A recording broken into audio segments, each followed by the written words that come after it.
It was a typical morning in the city courthouse. The usual hum of voices and the shuffle of papers filled the air. The courtrooms were bustling with cases, and the familiar rhythm of justice being dispensed. With precision and authority, Judge Thomas Williams presided over his docket with a reputation for being both stern and fair, a man who believed in the rule of law and in following procedures down to the letter. He was respected by most, but feared by others. His presence alone often quieted the room as he moved from one case to the next, dismissing trivial matters with a few sharp words and giving serious cases the time and attention they deserved. This morning was no different. The sound of footsteps echoed through the courthouse as people filed in and out of the courtroom, taking their seats, waiting their turn for whatever fate was to come. Judge Williams was already seated at the front of the room, his robe draped neatly across his shoulders, his eyes scanning the docket in front of him. He had seen it all: traffic violations, thefts, petty disputes, but as the next case was called, his attention briefly wavered when he saw the woman standing before him. Carla Johnson walked into the courtroom with a quiet confidence. Her dark brown eyes met the judge's with a calm but unwavering gaze. She stood tall in a well-tailored suit, her posture straight, her demeanor composed. There was something different about her, something that stood out from the typical crowd of defendants waiting to have their day in court. She wasn't shaking with nerves, nor was she fidgeting with her hands, as others often did. No, she stood there like someone who had all the time in the world, someone who had been through this before. Judge Williams didn't give it much thought, though. He simply glanced at her with his usual air of authority and began his routine. "You are here today for a traffic violation, is that correct?" he asked, his voice firm and no nonsense. Carla nodded in response, her voice soft but clear. "Yes, Your Honor, I am here regarding a ticket I received for an alleged infraction," she said, her tone calm but not without substance. Her presence in the courtroom seemed to shift the atmosphere ever so slightly. There was a certain air of professionalism about her that caught the attention of those around her. The judge nodded as he looked over the paperwork in front of him. Though it was a simple matter in his eyes, a small violation that was nothing more than a formality in the grand scheme of things, he didn't notice the way Carla's eyes studied the documents in front of her. She wasn't just looking at the ticket, she was analyzing the situation, every detail with sharp precision, her mind working as quickly as his own, if not quicker. Carla was no stranger to legal battles or the intricacies of the law. She was accustomed to the courtroom, but not as a defendant. She was a federal prosecutor, a professional who had spent years in the trenches of the legal system, fighting for justice on the other side of the courtroom. But today she was standing in front of Judge Williams, not as a prosecutor, but as someone who had been wronged by a simple error, an oversight in the issuing of her ticket. And though she had the knowledge to argue the case, she knew it would not be wise to show all her cards just yet. Judge Williams looked back up at her, expecting a response. He was used to people simply agreeing with the charges or pleading for leniency. He wasn't prepared for someone like Carla, who stood there unflinching, waiting for him to make the first move. He cleared his throat and asked again, "Will you be paying the fine today, or do you wish to contest the charge?" And though Carla had every intention of contesting, she chose to remain calm and let the process unfold, trusting that in time the truth would come to light. Carla took a moment to collect her thoughts before responding. Her calm demeanor never wavered as she addressed Judge Williams with a clarity that commanded attention. "Your Honor, I would like to contest the charge," she said, her voice steady yet resolute. The words hung in the air for a brief moment, and the courtroom seemed to quiet as the judge glanced up from his papers. His expression remained unreadable, but the flicker of curiosity in his eyes was hard to miss. Judge Williams had heard it all before: the people who pleaded with him for a second chance, those who tried to weasel out of responsibility with excuses. But this was different. Carla wasn't pleading, she wasn't making excuses. She was simply asserting her right to challenge the ticket in front of her. She wasn't intimidated by his authority, nor by the atmosphere of the courtroom. She stood her ground and waited for him to acknowledge her request. He let out a small sigh and shifted in his seat, the clock ticking slowly. As the seconds stretched on, he was used to dealing with cases quickly. This wasn't the kind of case that needed much deliberation, or so he thought, but something about the way Carla presented herself made him pause. Maybe it was the way she had so confidently asked to contest the charge. Maybe it was the air of professionalism she carried with her. Whatever it was, it made Judge Williams feel slightly uncomfortable and for the first time that morning he wasn't quite sure how to proceed. "All right," he said after a long silence. "You may proceed, but keep it brief." He added, his tone slightly more curt than before, but Carla didn't flinch. She simply nodded and took a step forward, her focus never leaving the judge's eyes. She wasn't here to argue or make excuses. She was here to correct a mistake, and to do so with dignity and respect for the system that she had devoted her life to. She began to explain the situation with precision and poise, outlining the specifics of the ticket and the inaccuracies she had identified in the way it had been issued. She pointed out the small details that the average person might miss, but which were glaringly wrong to someone with a trained eye, someone who understood the law. Carla's words were measured and deliberate. She made her case without raising her voice or making a spectacle of herself. She simply stated the facts and let them speak for themselves. The judge listened in silence as she spoke, his brow furrowed slightly as he followed along with her argument. It wasn't that he didn't understand her points, he simply hadn't expected such a well-prepared defense for something he had thought was a simple traffic violation. In his eyes, this was just another case to move through the system, but Carla was showing him something different, something he wasn't used to seeing in his courtroom. As she continued her argument, the other people in the room began to take notice. Even the attorneys and court staff, who had grown accustomed to the same routine day after day, couldn't help but watch as Carla spoke with such authority and clarity. They could tell she wasn't just some random defendant trying to avoid a fine. She was someone who knew the system inside and out, and that made them all stop and listen. Carla could feel the shift in the room. She wasn't trying to impress anyone, but she knew her words were having an effect. She could see the way Judge Williams' expression was beginning to change, the way the others in the room were leaning in to listen more closely. She wasn't just defending herself anymore, she was making a point, and it was one that was resonating with everyone present, even if they didn't want to admit it. Finally, after what felt like an eternity of silence, Judge Williams cleared his throat and spoke again, his voice a little softer this time, but still firm. "I've heard your argument," he said, "but I still find that the fine stands." He paused for a moment and then added with a touch of annoyance, "Unless you have something else to add." Carla's gaze never wavered as she responded, "Your Honor, I'm not done yet." Carla's words hung in the air, and the courtroom seemed to hold its breath. The judge raised an eyebrow, clearly surprised by her boldness. Most people would have backed down at this point, either accepting the fine or quietly stepping aside. But Carla wasn't most people. She wasn't here to argue for the sake of arguing. She was here to ensure justice was done, and she was willing to push the boundaries of what was expected of her to make it happen. She wasn't afraid to stand her ground, especially when she knew she was right. With a calm but unwavering voice, Carla continued, "Your Honor, I am not just some defendant here to pay a fine.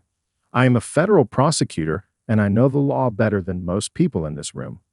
She let the words sink in, watching as the judge's face changed from one of mild annoyance to one of genuine curiosity. For a brief moment, the room seemed to freeze, and the murmurs that had been building around her grew louder. The idea of a federal prosecutor standing before them on the other side of the bench was not something anyone had anticipated. Judge Williams blinked, clearly thrown off by this revelation. He had assumed that Carla was just another ordinary person, someone who lacked the resources or knowledge to fight back. He had seen people like her before, those who stumbled into court unprepared, intimidated by the system, and overwhelmed by the complexities of legal procedures. But this was different. This woman was a lawyer, an experienced one in that. She was no novice, and the judge could feel the weight of her words sinking in. The courtroom, which had been filled with the usual ambient noise of shuffled papers and the shuffle of feet, suddenly quieted. The weight of Carla's admission hung heavily in the air. Judge Williams now found himself facing a situation he hadn't expected, an encounter with someone who not only knew the law, but understood how to wield it effectively. Carla, sensing the judge's shift in demeanor, didn't flinch. She held her ground, and despite the growing tension in the room, she remained composed. "I'm not here to argue over a technicality or to waste anyone's time. I'm here because this ticket was issued in error, and I intend to make sure it gets corrected," she said with a firm tone. She wasn't trying to challenge the authority of the court. She was merely doing her job, even if that job meant standing in front of the very judge who had issued her fine. Judge Williams paused, running his hand through his hair as he processed the new information. A federal prosecutor. It was hard to ignore the irony of the situation. Here was someone whose job was to uphold the law, standing before him, challenging a decision he had made. It felt almost surreal. He had been quick to judge her based on nothing more than her appearance, assuming she was just another ordinary person caught in the web of legal bureaucracy. But now the tables had turned, and the more he thought about it, the more he realized just how much he had misjudged her.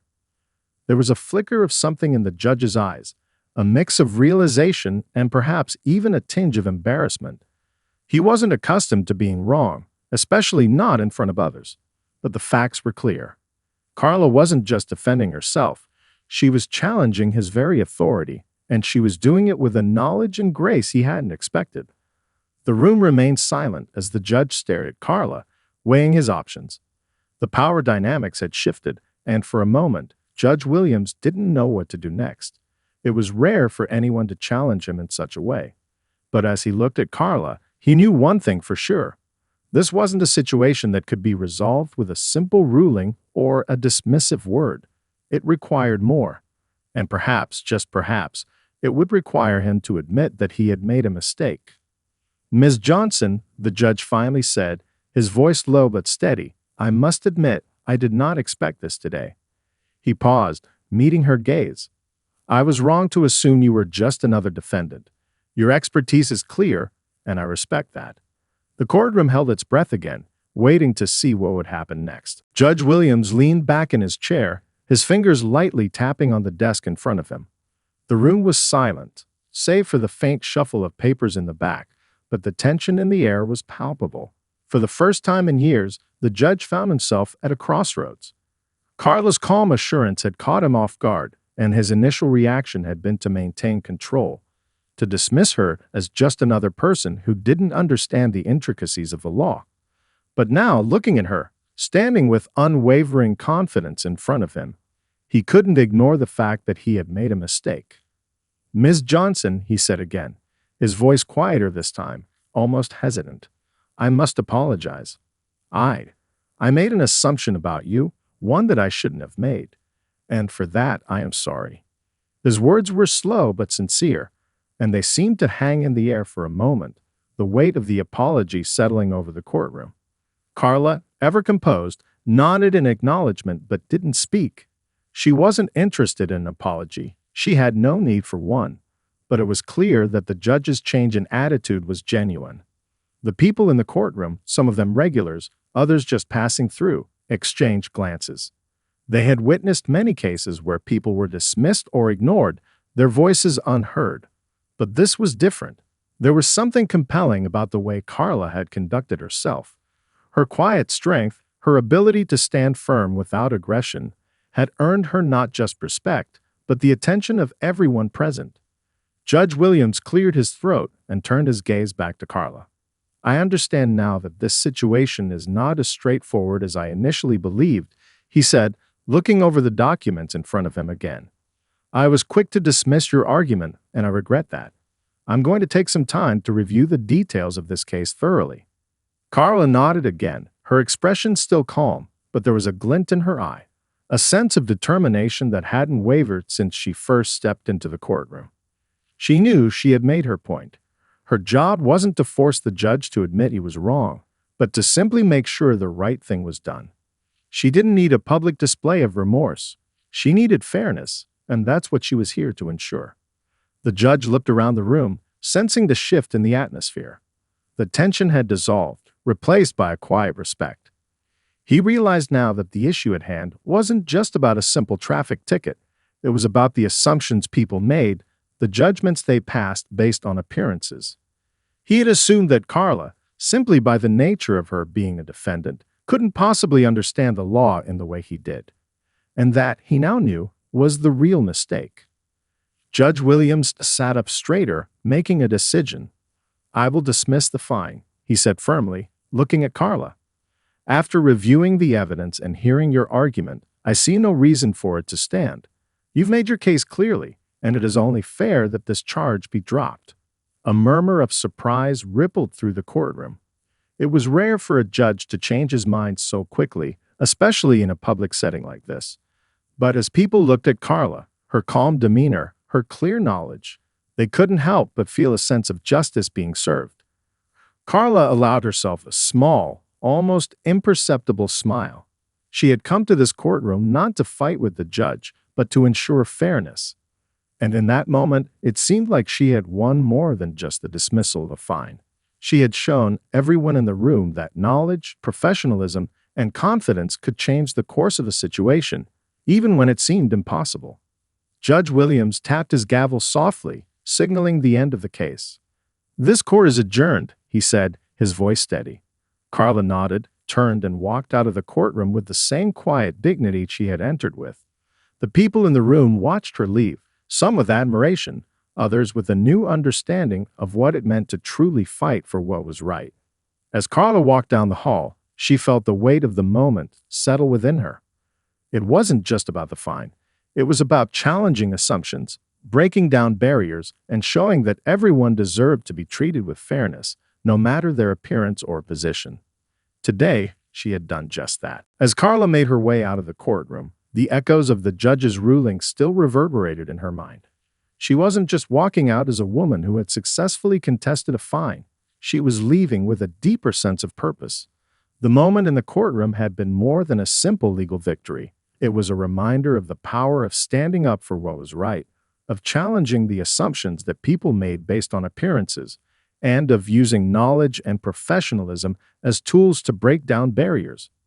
The hallway outside the courtroom was quieter than it had been earlier, but there was still a hum of activity as lawyers, defendants, and court staff moved about their business. As Carla walked through the corridor, she could feel the eyes of people on her, some with respect, some with curiosity, and some still processing the unusual turn of events they had just witnessed. She had always believed that what mattered most was the work she did, the impact she had on the cases she handled. But today, the ripple effect of what had just transpired was bigger than any case she had ever worked on. Her phone buzzed in her pocket. It was a message from a colleague. "Just heard about the case. Well done.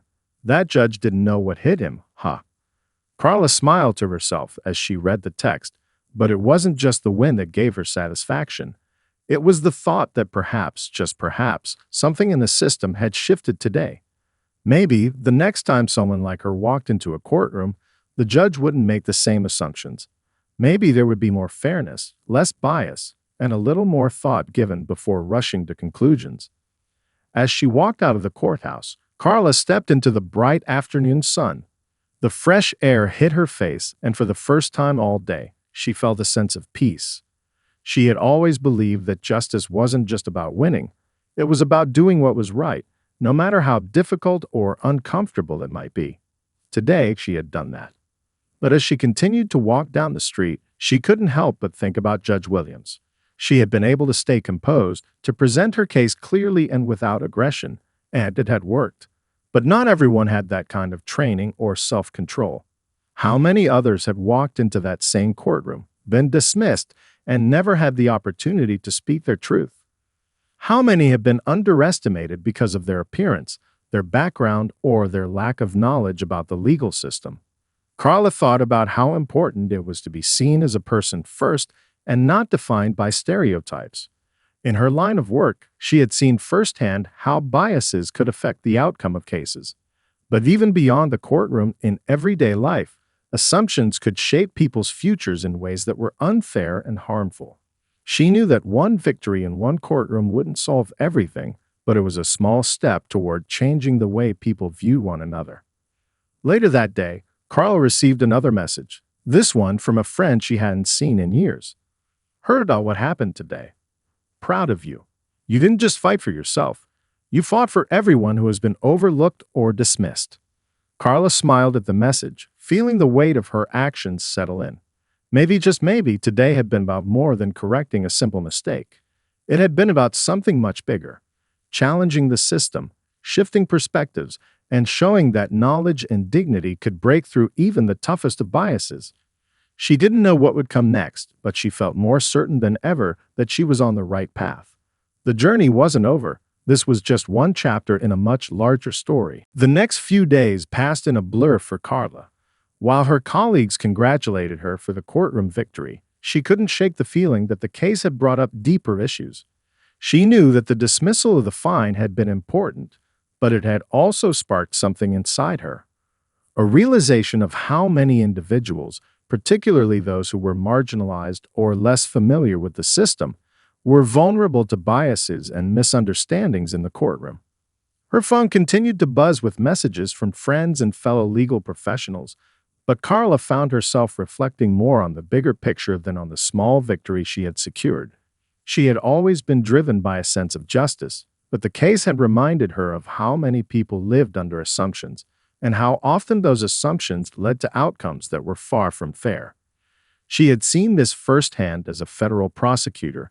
Defendants who lacked the resources or the knowledge to fight for themselves were sometimes treated with less dignity, as though they were guilty simply because of their background or appearance.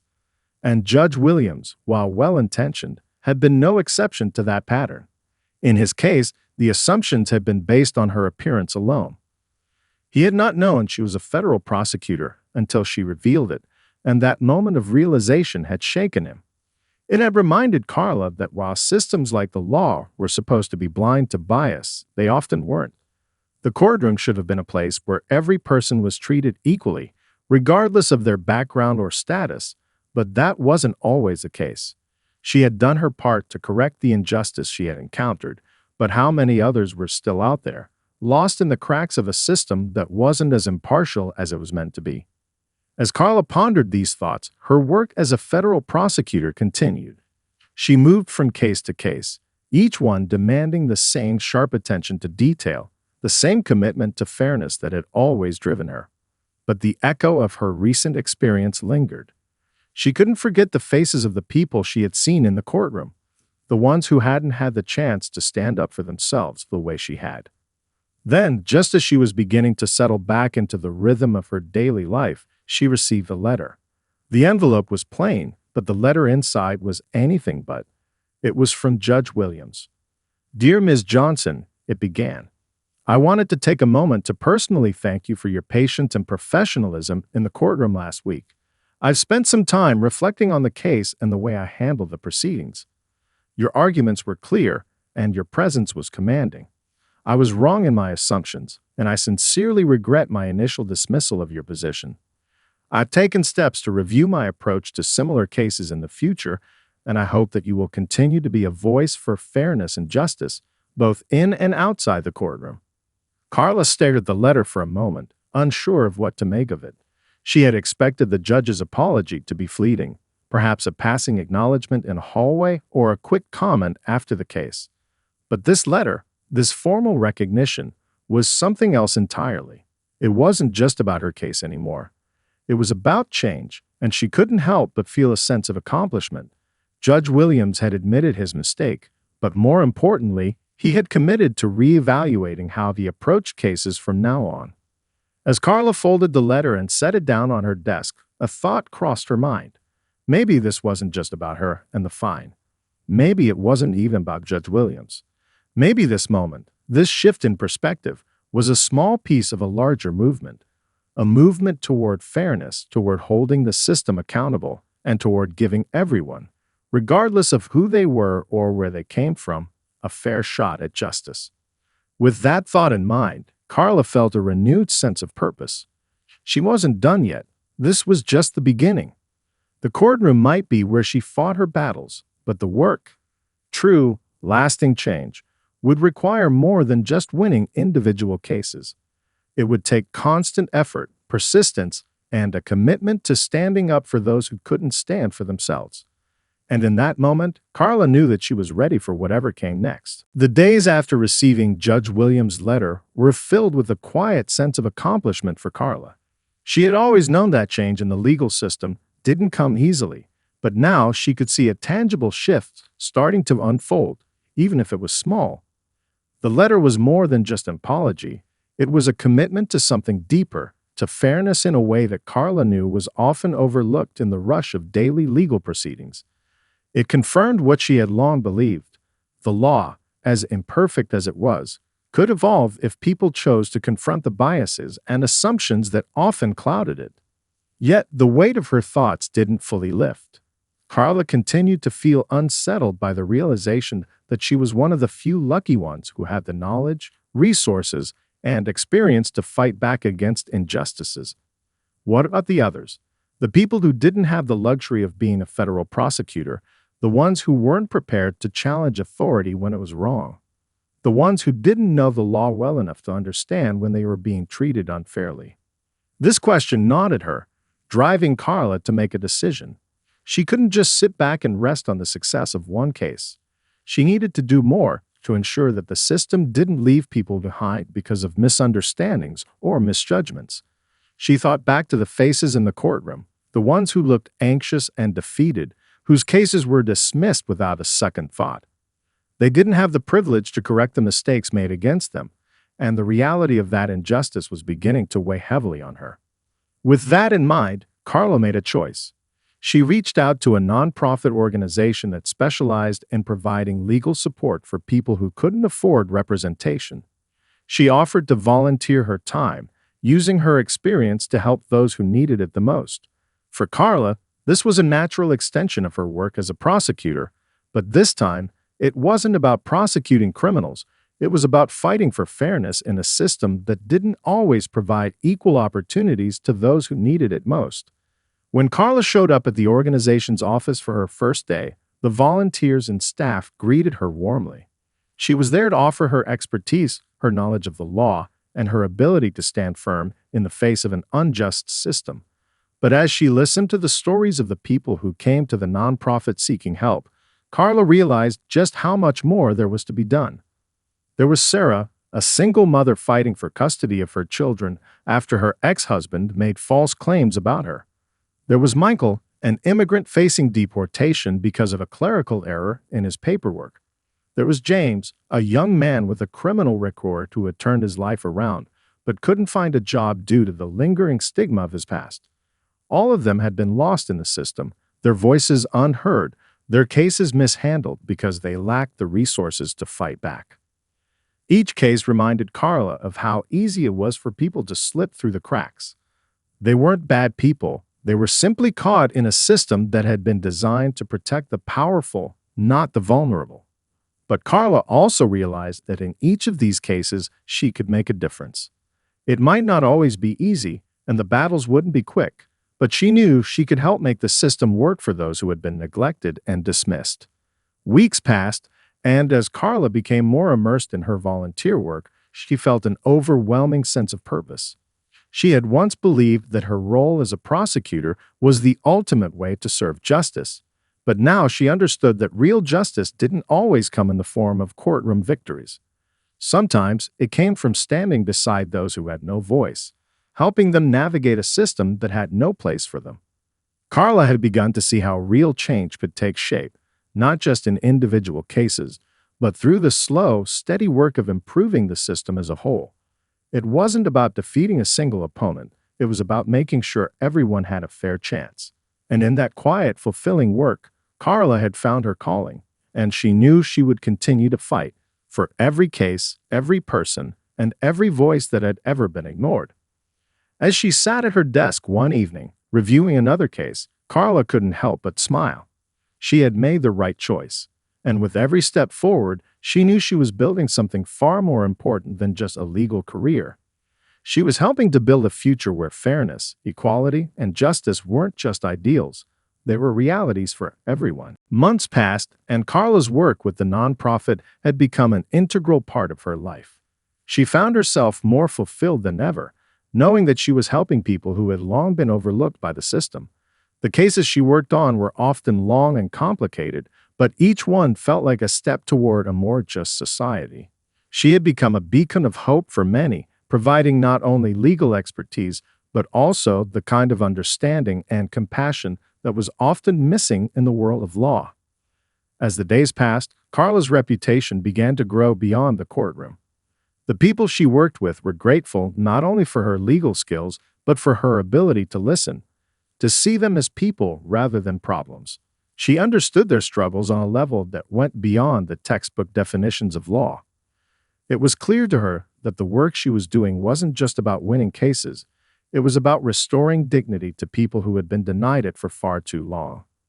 One afternoon, Carla was sitting in her office, reviewing a particularly challenging case. It involved a young woman named Naomi, who had been accused of a crime she didn't commit.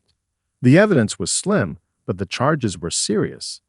Naomi had been dragged through the legal system, and now, with her future on the line, she had no one left to turn to, except Carla. As Carla pored over the details, something clicked. She had worked with enough cases to recognize the signs of wrongful prosecution. She knew that Naomi's case wasn't just an isolated incident, it was part of a larger pattern, a pattern that Carla had seen all too often. People being falsely accused and punished because they lacked the resources to fight back. The more she worked on Naomi's case, the more Carla realized how deep the problem went.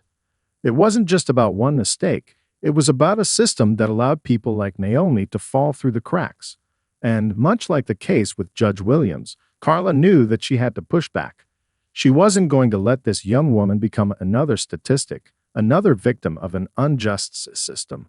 When the trial date arrived, Carla stood tall in the courtroom, representing Naomi with the same passion and conviction that had carried her through her entire career. This time, however, it wasn't just about proving someone's innocence.